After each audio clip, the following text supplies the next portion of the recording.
We're on the module A328, block 4. How are empires experienced? Unit 21, Decolonising the metropole, race, identity, and legacies of empire in Britain. Legislating citizenship. How was British nationality legally defined and reconfigured over time? And in relation to waves of migration from the Empire and Commonwealth between 1948 and 1981. What does this tell us about attitude towards immigration and race? How have changes to the definition of nationality impacted on Black and Asian British communities? Nation, empire, migration, and race. We are here because you were there. How do we define who is British? What is a process by which a person becomes British? What role does the law play in defining a person's identity? How did empire and its ending change the legal definition of British citizenship? These are difficult and deeply personal questions that go to the heart of how we understand who is inside or outside of the nation. Identity exists both within and beyond the framework of the law. How a state legislates to police the boundaries of its citizenry can tell us about how it imagines itself. The relationship between migration and national identity has been theorized by Ian Sanjay Patel. He writes that few words better stir a sense of national identity and destiny than immigration. The immigrant, by definition, does not belong to the nation state in which she resides. The imagined idea of a nation state, a people belonging to an ancestral territory under a state that protects both, finds its negative image in immigration. The claim that some do not belong only brings the belonging of those included in the nation state into greater relief. How does empire complicate this understanding? Empire extended the notion of ancestral territory to include land and peoples from across the world. Those that come from the empire to the metropole were not immigrants, they were imperial citizens with a right to live and work as members of the nation state. Patel goes on to explain. The story of post-war immigration is in fact a story largely about British citizens' attempt to enter Britain. A citizen who is also an immigrant at the moment of entry can be seen as contradiction in terms. The immigrant, for a better or for worse, is in a position of supplication before the state. She wishes to enter, a citizen is not. Yet, at some stage in post-war British history, not white British citizens were reconceived and reclassified as immigrants, first politically, then in law. Understanding the role that empire played in remaking the nation also means grappling with ways that race has shaped ideas about identity. An issue raised by Patel, who argues that it was the non-white British citizen whose belonging to the nation state was questioned through redesignation as an immigrant, first within political discourse and then legally. From the early 20th century, the British state began to pass legislation limiting immigrant migration in response to the public and political pressure, with motives including racism and xenophobia. Post-war migration forced the government to engage more directly with race. During the period 1962 to 81, both Conservative and Labour movement governments passed legislation that limited migration from former colonies. While these laws did not overtly discriminate against Black and Asian people, by design, these were the groups most significantly impacted by changes to legislation. Up until the beginning of the 20th century, there was very little in the way of immigration legislation in place in Britain. It is hard to believe in the context of the intensity of modern debates about immigration. But for most of Britain's history, there have been relatively open borders. Some early examples of law being used to control immigration included the Aliens Act of 1905, which targeted Jewish immigrants, the Aliens Restriction Act of 1914, which was aimed at Germans living in Britain, and the overtly racist coloured alien seaman order of 1925, which was introduced following the 1919 race riots. Legislation to define a nation was also passed in the form of the British Nationality and the Status of Aliens Act 1914. The main criteria for British citizenship were any person born within His Majesty's dominions and allegiance, which included the territories of the Empire, the Crown, as opposed to the claims of any one specific ethnic group, become the legal and constitutional tie that bound all citizens, including imperial subjects. We consider how questions of race and nation were negotiated politically through the law, focused on a period during which post-war migration and decolonisation converged, 1948 to 81. We look at how changes in patterns of migration attitudes towards race led to alterations in the legal framework to control, contain and regulate Britishness. British National Act 1948. The government passed legislation to recognise the legal rights of imperial citizens to live and work in Britain. This act created a single form of legal status, citizens of the United Kingdom and colonies, extended rights of citizenship to countries that were already independent, including India, Canada and Australia. Following the Second World War, the independence movements, which had been building across the British Empire throughout the early 20th century, come to fruition. As the empire was dismantled, the British looked out for other ways to retain elements of imperial power and prestige. The British ways to retain elements of imperial power and prestige. The British Commonwealth of Nations was established by the Balfour Declaration of 1926 and declared equal status between Britain and the dominions of Australia, Canada, New Zealand, Newfoundland, South Africa and the Irish Free State.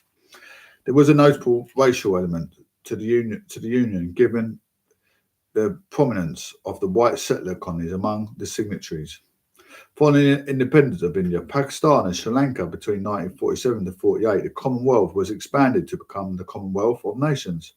It was reconfigured again when Caribbean African countries become independent nations. They were referred to as the new Commonwealth. While the Commonwealth used the language of equality among nations, Britain still positioned itself as a driving force, with the British monarch as head of the institution. As decolonisation continued apace, Clement Attlee's 1883 to 1967 Labour government brought forward legislation designed to offer a form of imperial unity. The British Nationality Act 1948 attempted to tie the colonies and Commonwealth countries to the metropole through shared citizenship by creating a single form of legal status, citizens of the United Kingdom and colonies. It declared that the expression British subject and the expression Commonwealth citizen shall have the same meaning. British Nationality Act 1948. This meant that after 1948, a non-white person born in the colonial Kenya or Jamaica had enjoyed identical citizenship on equal terms to Winston Churchill. Patel 2022. The Act also extended rights of citizenship to countries that were already independent, including India, Canada and Australia. It gave millions of people worldwide the right to live and work in Britain. It led around 500,000 people for the Commonwealth and British colonies moving to Britain between 1948 and 62. It defined nationhood, not by blood ties to or habitation within Britain's geographic borders, but through the shared history of empire. Nadine El-Inani has argued that the 1948 Act was intended to buttress Britain's global identity as a colonial power and as first among equals in the Commonwealth. Its expansive definition of British nationality reinforced colonial relations by bringing newly independent population to a British sphere of influence. The language of family was notable within British political discourse in relation to the Commonwealth during this period. When The then Princess Elizabeth, 1926 to 2002, gave a speech from South Africa on her 21st birthday in 1947. She spoke of the great imperial family and the British family of nations. She noted that a worldwide Commonwealth provided homes ready to welcome us in every continent of the earth. Elizabeth II, 1947. The degree to which Britain stood ready to extend this hospitality to its imperial kin will be explored further in the Section 5. Commonwealth Immigrants Act 1962. The government used this act to limit the number of people allowed to settle in Britain from the Commonwealth. Only people with work vouchers from the Ministry of Labour would be allowed. All Commonwealth citizens without a familial and or residential connection to the UK were subject to immigration control. Exceptions were made for Commonwealth citizens and their families, wives and children under 16, if they were born in the UK or they held passport issued by the UK or Irish government. Commonwealth citizens who were resident in the UK or who had resided in the UK at any point from 1960 to 1962. Commonwealth Immigrants Act 1962. The consequence of the 1948 Act in relation to the movement of racialised citizens was barely contemplated. Conservative MP Quintin Hogg, 1907 to 2001, Shadow Home Secretary at that time, reminisced that neither he nor Attlee had the smallest conception in 1948 of what we now call the immigration problem. How could we? We thought that people would come and go. Hogg, 1968, quoted in El Inani, 2020. By the late 1950s, issues of black and Asian migration had become a political problem, amplified by the press, politicians, and far-right groups. According to Gallup poll in 1958, almost two-thirds of respondents supported greater restrictions on immigration. The Conservative government passed the Commonwealth Immigrants Act in 1962. The name of the act indicated that the sense of shared identity drawn from imperial experience was in retreat. British citizens from the former empire were now immigrants. The Conservatives were aware of the tricky domestic and imperial politics of the act. Home Secretary Rab Butler recognised the threat to the relationship of Commonwealth countries, but he was aware of the need to play to the domestic audience, expressing his concern about the difficulty of interrogating larger numbers of immigrants into our national life. The act was described by the Labour leader Hugh Gaskell as cruel and brutal anti-colour legislation. The Trinidad and Tobago born activist and journalist Claudia Jones, 1915 to 64, argued that the act added to the second-class citizenship status West Indians and other African Asians are confronted in their daily lives, with 1961 quoted. Commonwealth Immigrants Act 1968. The new immigration legislation restricted citizenship to those born in the UK and their children or grandchildren. The late 1960s saw increased numbers of these African Asians entering Britain because of discriminatory post-independence Africanisation policies. Kenyan Asians were exempt from immigration controls because after independence in 1963, their passports were issued by the High Commissioner under the authority of the British government. By 1967, Kenyan Asians were arriving in Britain at a rate of around 100,000 per month. The press covered this extensively, with the Conservative politician Enoch Powell campaigning for tighter controls. Public opinion was once again in favour of additional restrictions. The act was passed by Howard Wilson, 1916 to 1995, Labour government as part of the two-pronged strategy to tackle the race problem. The other side, which was the Race Relations Act 1968, James Callaghan, 1912 to 2005, the Labour Chancellor of the Exchequer, stated that our best hope of developing in these islands a multiracial society free of strife lies in striking the right balance between the number of Commonwealth citizens we can allow in and our ability to ensure them Once here, a fair deal. Callaghan, 1968, quoted in El Enani 2020, Callaghan's formulation left the government open to accusation of double standards when it came to race. The government was making an attempt to enforce internal equality while simultaneously imposing racial borders based on discriminatory legislation. The residents in former colonies without direct family connection to the UK were no longer entitled to enter the country. This shifted definition of who was inside the nation away from the shared history of empire and allegiance to the crown. To a natalist version of national identity, the provisions meant large numbers from white settler population retained the right to come to UK due to having a parent or grandparent who was born there, whilst most people were from non-white Commonwealth were excluded. The effect of the law linked whiteness to citizenship. The act became known as the Kenyan Act because it stopped the movement of Kenyan Asians, leaving them stateless unless they had a qualifying familial connection or were in receipt of limited work vouchers. In 1973, a group of 31 East African Asians brought a case against the British government to the European Commission of Human Rights, arguing that this law was racist by intent, and that the decision to admit someone to a country based on racial prejudice and degrading treatment in breach of Article 3 of the European Convention of Human Rights. They won the case, but the negative judgment was simply ignored by the government.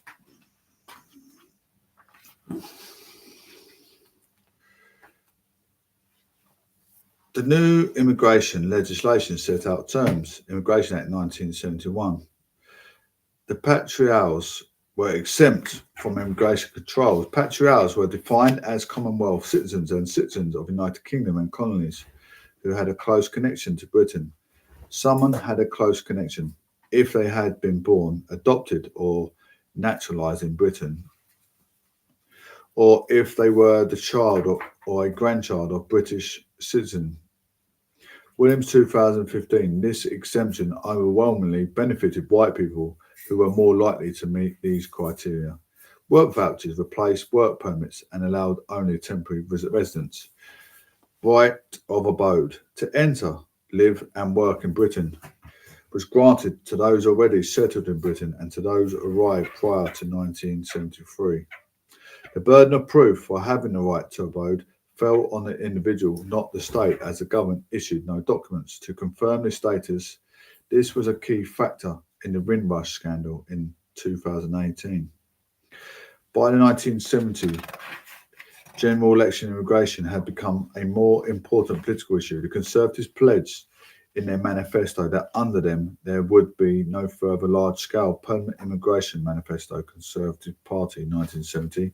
In Constantine, 2017. In 1971, they enacted a new Immigration Act, which gave the Home Secretary complete control over who could enter, reside and settle in the country, powers that remain today. Kathleen Paul interpreted the meaning of the new law in the following way.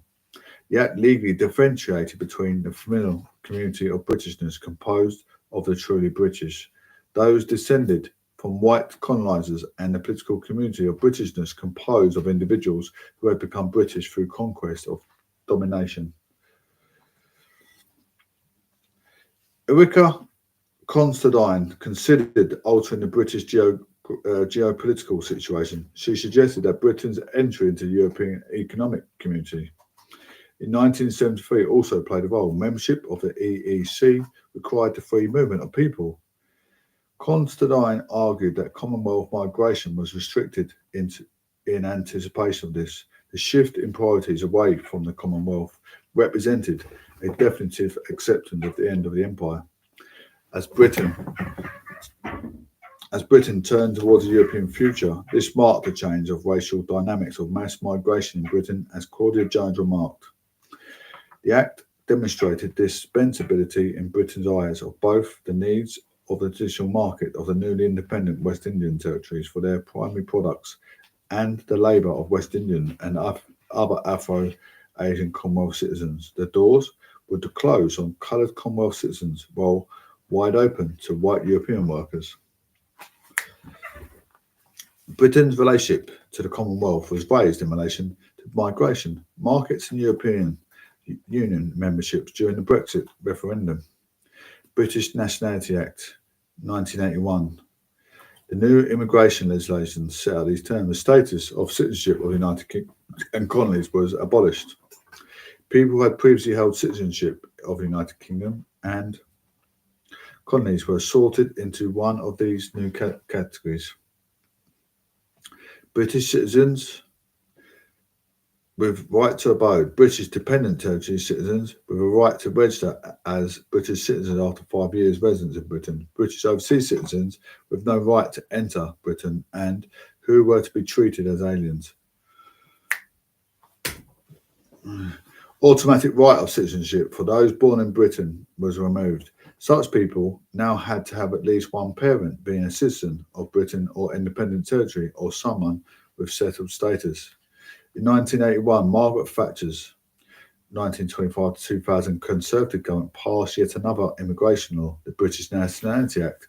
The Act passed during the height of the popularity of National Front, NF, a far-right racist group that you will read more about Section 5, and against the backdrop of uprisings by Southall's Asian community and Brixton's black community.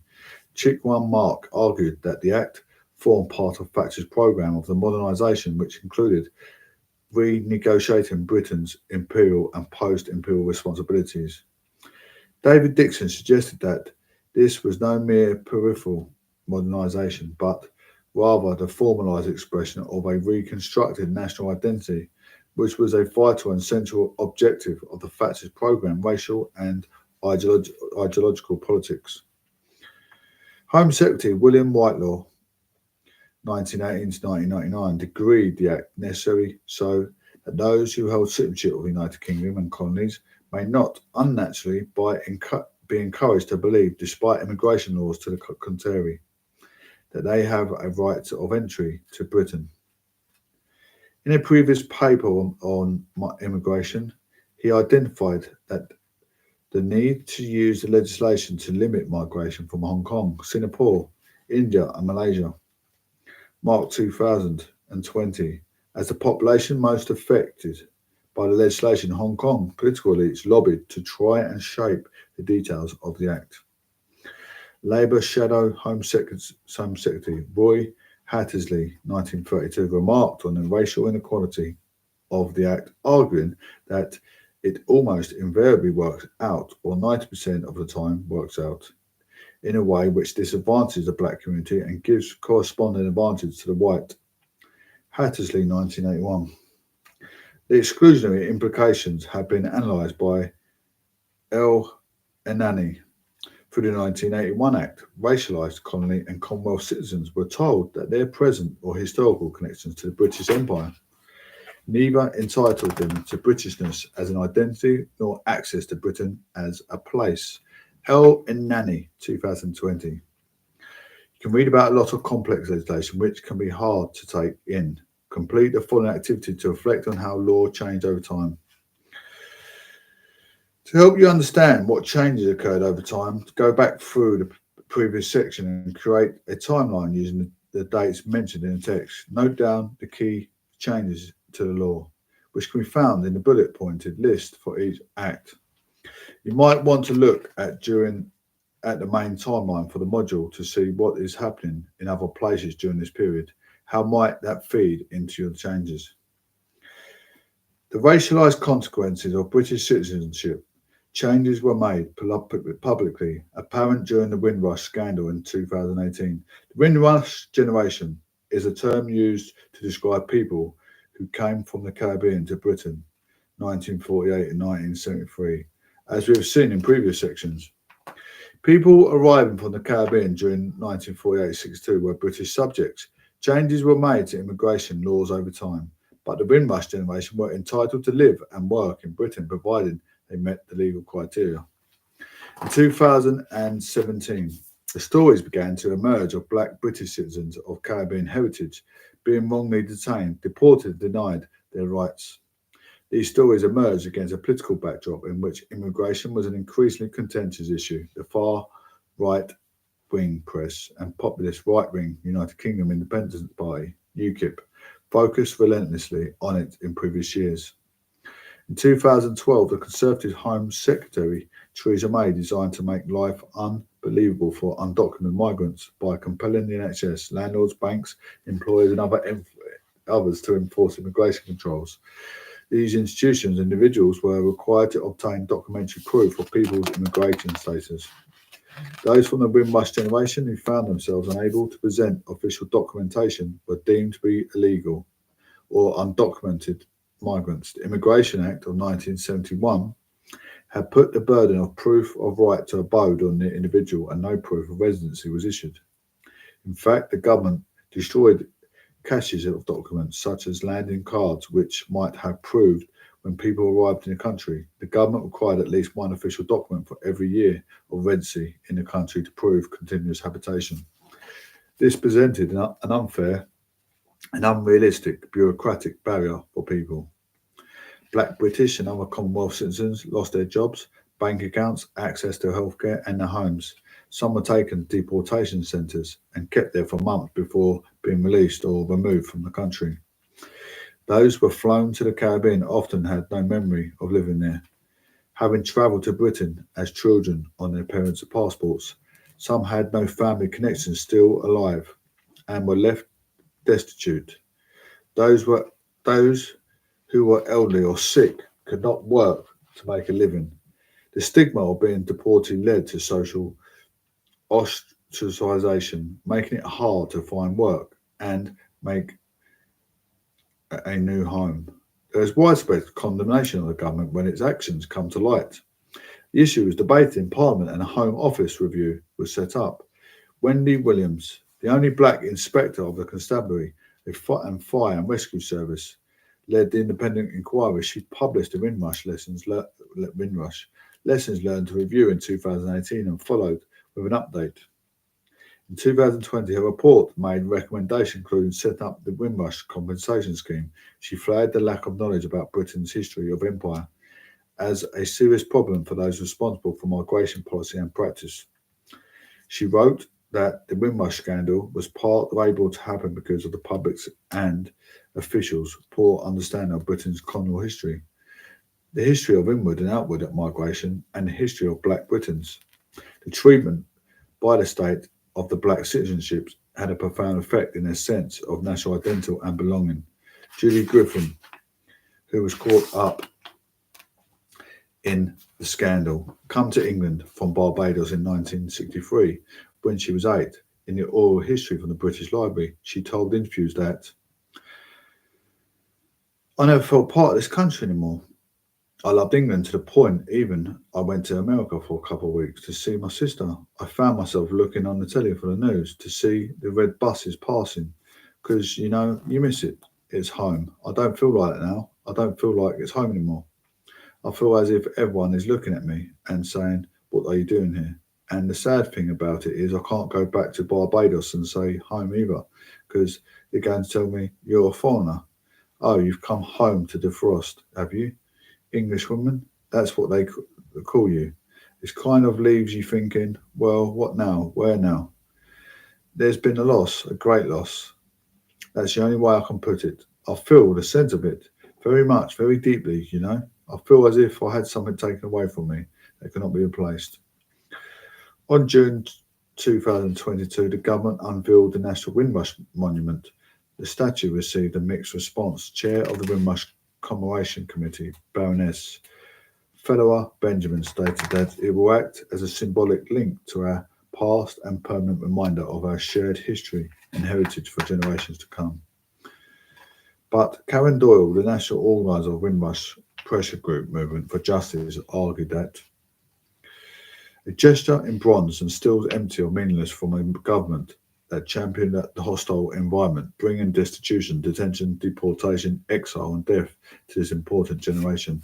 The money would be better spent tackling the racist core of British immigration law, which bequeathed a permanent second-class citizenship on the Windrush generation. The location was criticised by Graham Bourne, Arthur Thornton, CBE of the Community Heritage Organisation, the Windrush Foundation. He argued that the Waterloo had no connection to history and that Brixton was the first Windrush community.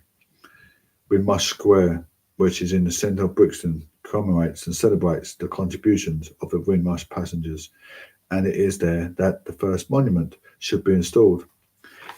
Windrush and the Legacies of Empire. In 2018, the British Library put on the exhibition Windrush Stories, Songs in a Strange Land to celebrate the 70th anniversary of the arrival of the HMT Empire Windrush. It created web pages to provide a legacy for the exhibition. This allowed it to include material related to the Windrush scandal, which broke the same year.